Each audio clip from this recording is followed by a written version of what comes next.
Hi, I'm Dustin Abbott, and I've been spending the last month with the WindOne E2. This is an e-bike, kind of, as you can see, a mini moto style. I got into reviewing e-bikes several years ago because I was more interested for my youngest son, who was looking for transportation at the time and to go to work and to go to school.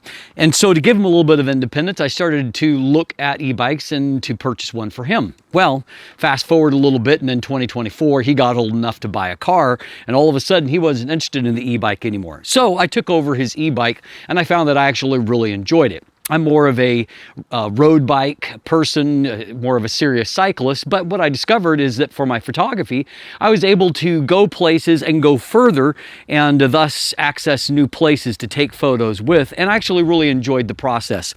Something with fat tires and some reins allows me to maintain a ridiculously high pace if I'm doing some pedal assist. And so anyway, I've really enjoyed the whole process, and so I became interested in the e-bike concept. However, the bike that I'm riding right now has a few major issues. First of all, the brakes it's better at going fast than what it is at braking. And so I'm actually on my third set of brake pads already. Hopefully they'll last a little bit longer because I had to have the whole brakes recalibrated because everything just wasn't aligned properly. And so anyway, that was one problem. The other problem is that I can get maybe about 30 miles while using pedal assist before the battery runs dead, about 50 kilometers, something in that range. So as a byproduct, I would like to have something that could allow me to go a little bit further, a little bit longer, and maybe not go through so many breaks. So is the WindOne E2 the solution to that? Well, as you can tell, it has been a challenging season to do a review of something like this, and I've kind of been beating this up, going through lots of rough winter conditions. It's been incredibly cold and incredibly snowy, as you can probably see around me, and so it's been a really challenging review.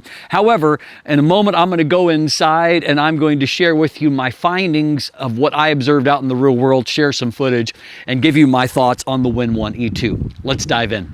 All right, so we'll come in by the fire and be a little bit warmer inside here and talk about it a little bit. So let me give you the overall specs of the WindOne E2. It is powered by a 500 watt nominal motor with a maximum or a peak performance of 750 watts. Now, this is an area where I have found that you have to be careful in looking at the marketing because it can be a little bit deceptive. There are some that advertise 750 watts, for example, and that would be their peak. And so it's not what it's regularly putting out, it's what it's capable of in small moments of peak performance.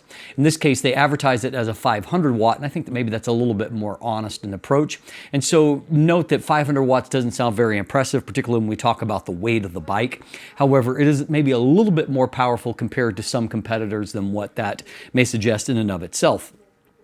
And so we have the 500/750 watt motor, and that is fueled by a 624 watt hour battery pack. That's a 48 volt, 13 amp hour battery. So about 1.5 amp hours bigger than the battery in my current bike. The top speed differs depending on whether or not you're going on pure electric or you're doing pedal assist. If you're doing pure electric, top speed is only 20 miles an hour or 32 kilometers per hour. And if you're doing pedal assist, it is 28 miles per hour or up to 45 kilometers per hour.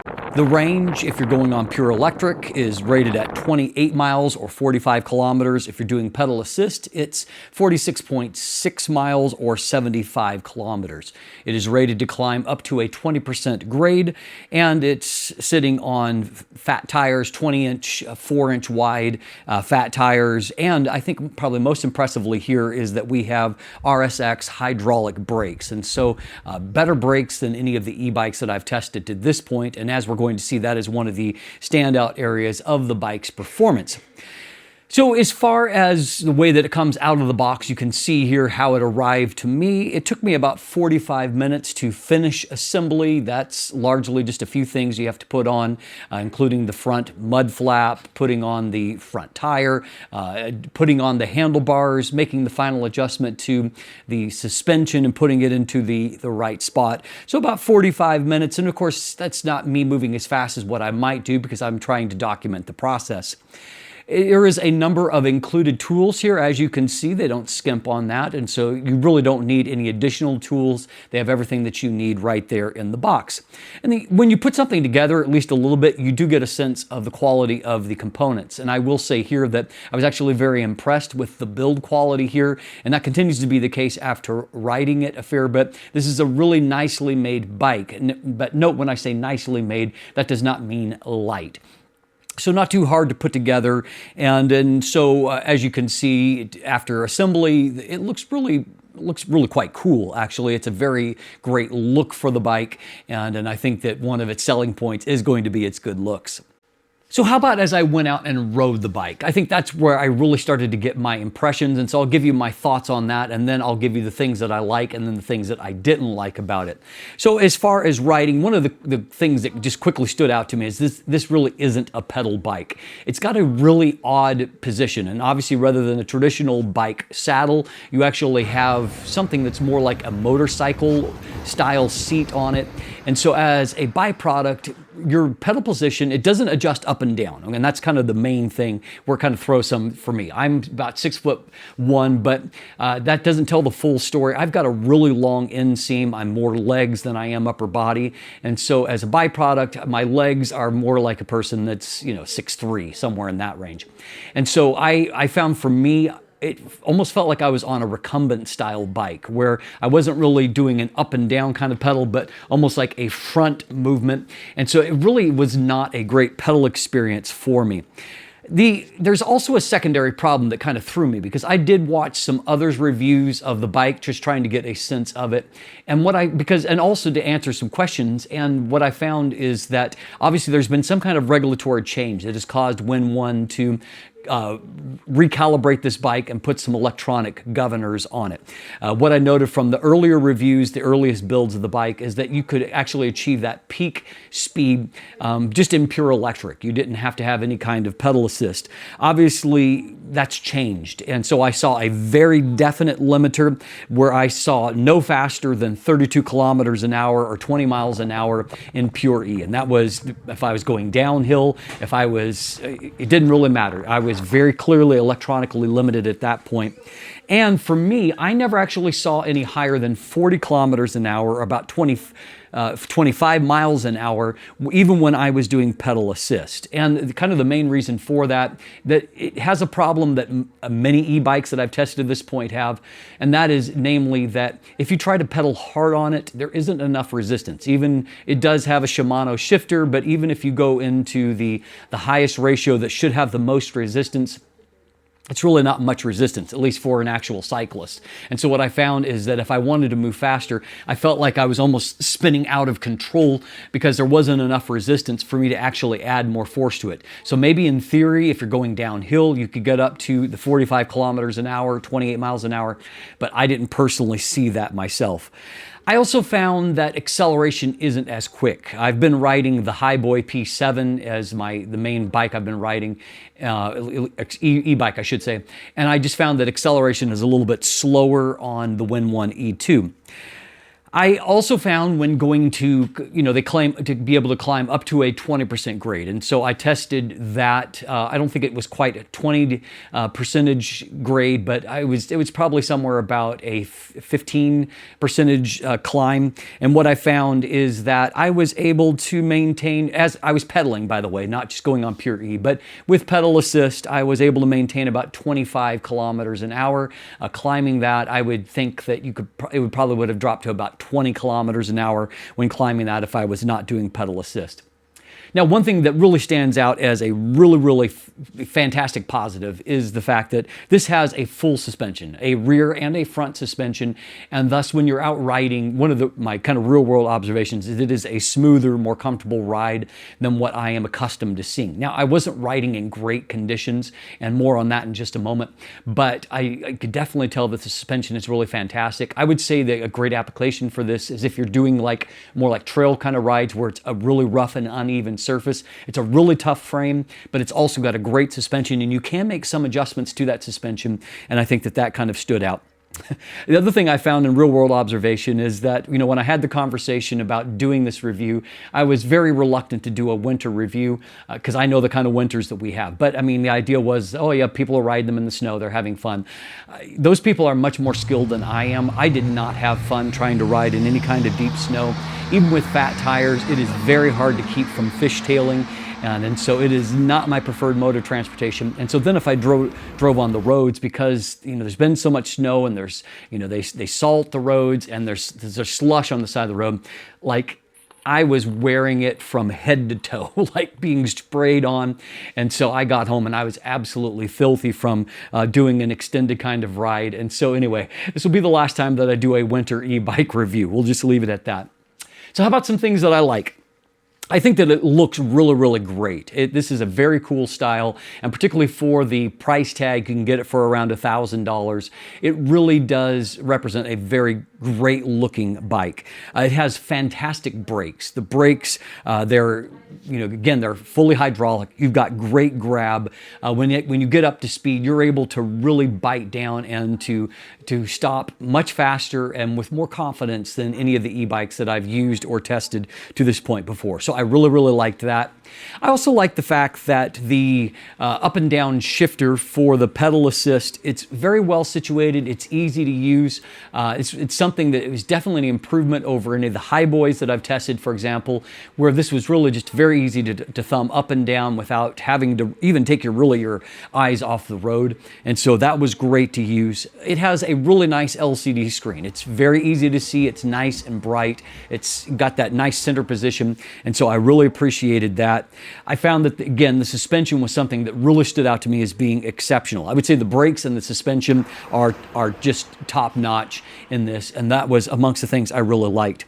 I also found that while I didn't love the seat for pedaling, as I've mentioned, what I did love about it is that because you have this long kind of almost bench, you have the ability to move backwards and forwards, and so to adjust where your weight is situated, where your body is situated, and thus I found that it was fairly comfortable for longer rides, that I could move around more easily and have more room for adjustment, and so you're not kind of at the same pressure points on your body, and so I did appreciate that.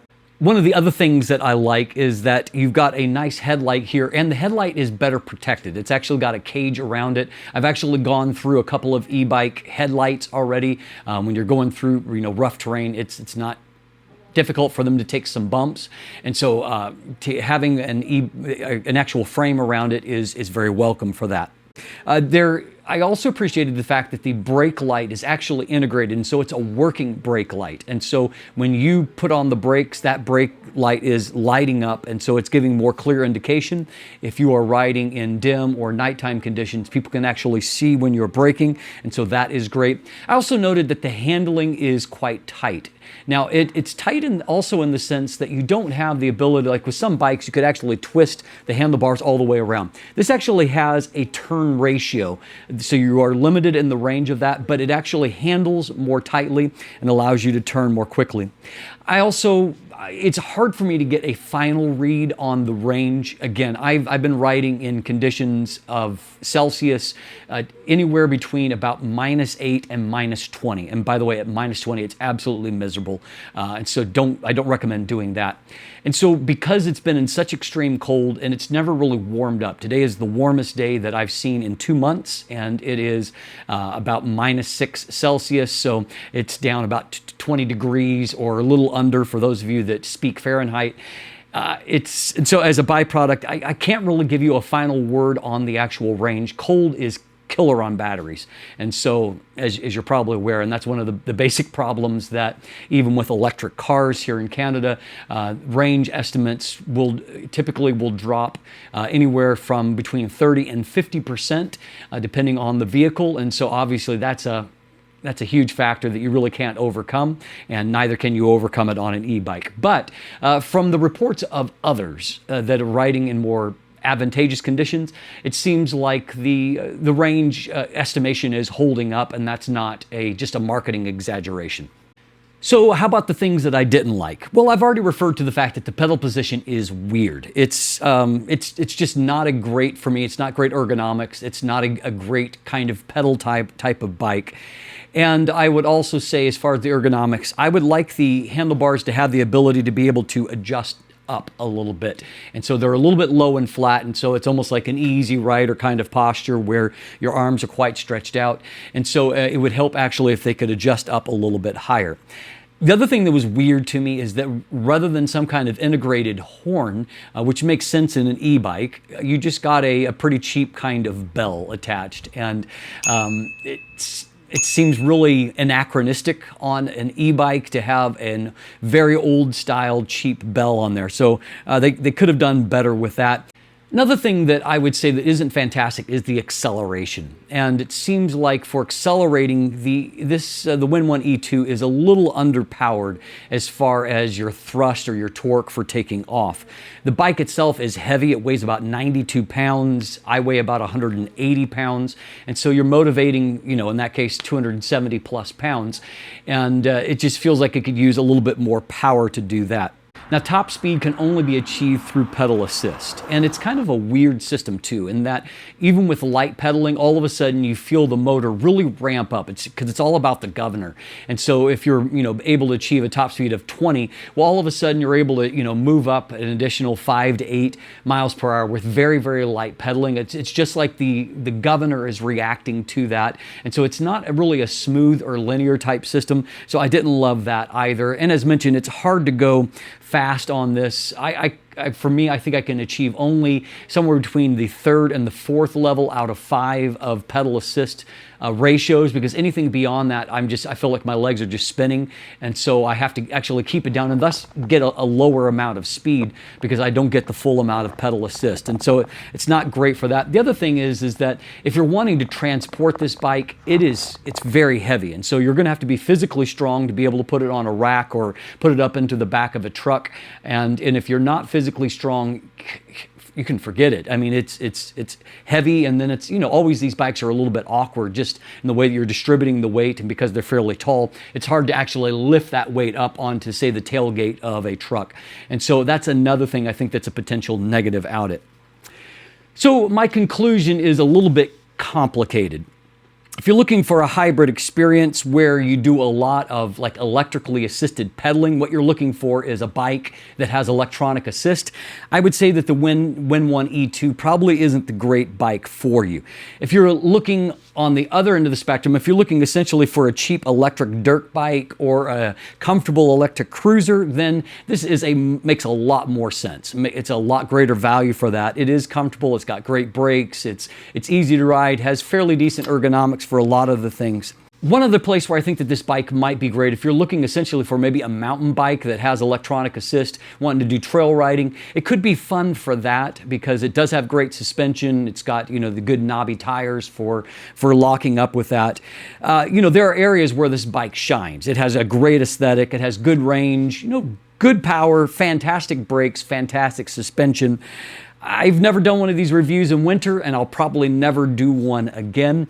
However, if you're not in the middle of winter and you are looking for really a great bike for going off trail, I would say that maybe is the greatest strength for the WindOne E2. And it is priced well, and in many cases you can get it for $1,000 or even a bit under $1,000 if you catch it under a sale or on a sale. And so for that kind of money, it represents a good value. But again, you need to understand there's kind of a specific application where this bike shines, and it's not in using it as a pedal assisted or an electrically assisted pedaling bike. And if that's not what you're looking for, check out the WindOne E2. I'm Dustin Abbott, and if you want more information, you can check out the description. There's information there about where you can purchase one or do more research there. As always, thanks for watching. Have a great day, and let the light in.